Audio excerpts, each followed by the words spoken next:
കുറേ ദിവസം കൊണ്ടേ ഭയങ്കര ബഹളമായിരുന്നു കേട്ടോ. മോനാണെങ്കിൽ തിങ്കളാഴ്ച വരുമെന്നൊക്കെ പറഞ്ഞിട്ട് അയാൾ ടിക്കറ്റൊക്കെ നേരത്തെ ബുക്ക് ചെയ്തിട്ടിരുന്നതാണ്. അപ്പോൾ ശനിയാഴ്ച എക്സാം കഴിഞ്ഞിട്ട് ഞായറാഴ്ച അയാൾ തിരിച്ചിങ്ങ് നാട്ടിലേക്ക് കയറുമെന്നും പറഞ്ഞിട്ട് തിങ്കളാഴ്ച എത്തുമെന്നൊക്കെ പറഞ്ഞ് ഹാപ്പി ആയിട്ടിരിക്കുമായിരുന്നു.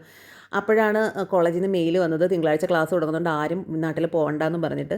പിന്നെ ടിക്കറ്റൊക്കെ ക്യാൻസൽ ചെയ്തു കേട്ടോ. അപ്പോൾ അത് വിളിച്ച് പറഞ്ഞതിന് ശേഷം എല്ലാവരും ആകെ വിഷമത്തിലായിപ്പോയി. പിന്നെ കുഴപ്പമില്ല, പഠിക്കാനല്ലേ പോയത്, അവിടെ നിന്ന് പഠിച്ചിട്ടൊക്കെ വരട്ടെ എന്നൊക്കെ സ്വന്തമായിട്ട് മനസ്സിനെ പറഞ്ഞൊക്കെ പഠിപ്പിച്ചതിന് ശേഷം നേരെ കിച്ചണിലേക്ക് വന്നു. ഇഡ്ഡലിയൊക്കെ ഇങ്ങോട്ട് വേവിക്കാൻ വെച്ചിട്ട് ഞങ്ങൾ 3 പേരല്ലേ ഉള്ളൂ. അപ്പോൾ കുറച്ച് സാമ്പാർ മതി, കുഞ്ഞ് സാമ്പാർ വെക്കാമെന്ന് വെച്ചിട്ട് കഷ്ണങ്ങളൊക്കെ ഇങ്ങോട്ട് അരിഞ്ഞ് കുക്കറിലോട്ട് വെച്ച് കേട്ടോ. പിന്നെ നമ്മുടെ വെണ്ടയ്ക്കയും മുരിങ്ങയ്ക്കയും ഉണ്ടല്ലോ, ഞാൻ കുക്കറിൽ കഷ്ണങ്ങൾ വിസിലടിപ്പിക്കുമ്പോൾ അതിൻ്റെ കൂടെ ഇടത്തില്ല കേട്ടോ. കാരണം അതൊരുമാതിരി ആയിപ്പോയി കഴിഞ്ഞാൽ തൊണ്ടയിലൊക്കെ കൊണ്ടുകയറുന്ന പോലെ തോന്നും. പിന്നെ ഞാൻ എന്താ അത് വെന്ത് വന്നതിന് ശേഷം ഈ പൊടിയൊക്കെ ഇടുന്നതിൻ്റെ കൂടെ മാത്രമേ ഇട്ട് വേവിക്കാറുള്ളൂ കേട്ടോ. അപ്പോൾ അപ്പോഴത് ഒരുപാട് കലങ്ങി പോവാത്ത പോലെ തോന്നും. അപ്പോൾ സാമ്പാറും ഇഡ്ഡലിയൊക്കെ റെഡിയായി. അപ്പോൾ ഇന്നത്തെ വീഡിയോ ഇത്രയുള്ളൂ. ടാറ്റാ.